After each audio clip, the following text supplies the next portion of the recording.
like a Hellcat. Hey guys, hey new subscribers. So, let's start off this video with a little story, shall we? As I was flipping through the whopping 4 channels that I have on my TV, I saw a doggo.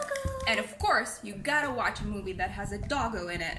So I did, and boy do I regret it. And this movie is called The Lucky One. Non-ironically, because I wasn't too damn lucky when I saw it. Yep. Apart from the fact that it has a lot of dogs in it, this movie kind of tricked me. It really had a deep vibe to it. The cinematography was very poetic, but the climax was not borderline. It was full blown out stupid. Keep in mind that it is a movie adaptation of a Nicholas Sparks novel, so you should be expecting an epic love story. Like, you don't even need to read Nicholas Sparks to know how much of a romantic he is. Just look at every original movie poster or cover for a Nicholas Sparks novel. Speaks loud and clear. And Zac Efron stars in it, so you should expect that it's a good... You should expect that it's a high production movie. Let's get into the plot, shall we? I think I should be saying spoiler alert, but at the same time, I feel I'm kinda contributing to society when I'm ruining it, so... yeah. So the movie talks about a soldier serving in Iraq. He almost gets killed twice. Yes, twice. But miraculously gets saved. How? I keep forgetting that it's not a rotating chair. I'm glad you asked. He gets saved by a heavenly picture he coincidentally found on the treacherous grounds of Iraq. Like, do you mind? As I was saying, he found a picture of a freaking girl in the dirt. Yes, and he thinks she's his guardian angel because that's only logical. I mean, just rub the damn thing. Do you need to spit on it? Rub it. I won't be shitting on that because people hang on to the most trivial things for hope, especially during times of crisis, so I kinda understand. But what baffles me about all of this is that literally everyone who sees that damn picture apparently thinks that too. Just look at the scene. The corpsman found this in your salt pouch. Looks like it saved you. Got yourself a guardian angel.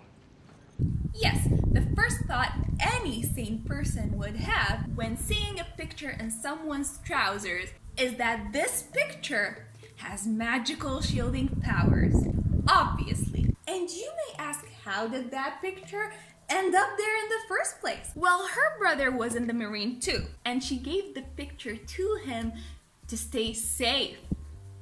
I mean, it's just a picture of her next to a freaking lighthouse. I don't understand the premise of this protective voodoo shit associated with it. After returning home, he makes it his mission to find that girl and tell her the story of how she saved his life. I mean, I kinda get how romantic this can play out, but the basis of this story is just way too weak. So he tracks her down and finds her way too fast, oddly enough. And as he was trying to tell her what the hell happened, he just couldn't find the words to express it. Cause how the fuck are you gonna drag a movie for an hour and a half if you're gonna end the plot in the first minute and a half? So he gets a job in her dog kennel instead. And that's really the most interesting part of the entire movie for me. They're very cute doggos. And obviously, like every cliche love story, boy meets girl, they fall in love, something bad happens that ruins everything, and then something good happens and fixes everything. They live happily ever after. And here where the idiotic part comes, the climax. Let's watch it together. This was Drake's. He took it everywhere with him, he told me. No! No, I should have told you.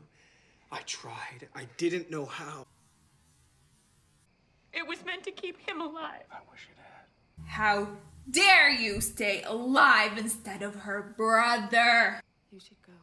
I just punched myself in the nose. Recap, she dumps him because he found her supersonic magical picture that was supposed to protect her brother, but it didn't because Zac Efron took it and protected him instead. Basically, Zac Efron killed her brother. Yeah, that's pretty much it. You know, at first I really thought it was moronic, but then it hit me. She's a wizard! That's the conclusion! You know, I really didn't see it coming, this Harry Potter realm plot twist, you little conniving little thing, Nicholas. That must be it, because out of all the conflicts that one could think of, everything like one can possibly ever imagine, this reason is without a shadow of a doubt the pettiest climax in climax history. What the fuck was that? And the close-up pictures of Zac Efron trying to explain his side of the story makes it all the more comedic for me. It's like finding an angel in hell. So I kept it with me. And I survived a lot of things. If I made it out, I would find that girl and thank her.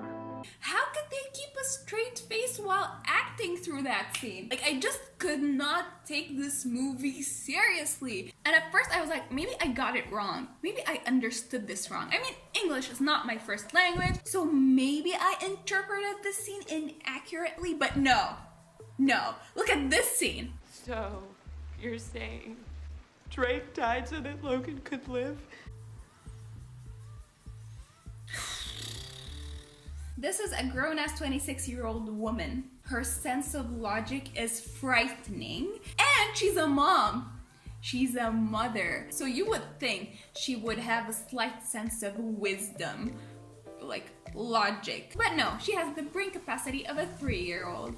Moving on, her son indirectly kills his father, and then Zac Efron saves her son, so obviously she has to forgive him. Like, you know, it took a life and death situation for her to forgive Zac Efron for his unforgivable sin, and then they lived happily ever after. Which raises the question, how the fuck is her son not emotionally traumatized after his idiotic move literally killed his father? He moved on fast, but good for him. Who wants to see a traumatized child? This movie was so vacant. Like, usually when you watch this epic love story, you root for the two protagonists to end up together, to go against all the odds, to fight for their epic love story. But I kept thinking, like, why are you people like that? Like, why? This is so uncalled for. Like, you could have avoided all of this if you were fully functioning normal human beings. And I kind of noticed this in a lot of movies. When a movie is like really void, there are just random sex scenes that do not really contribute anything to the plot, but I believe they insert them for viewer retention because the plot is very lacking. Okay, so this is stupid. So, sex scene.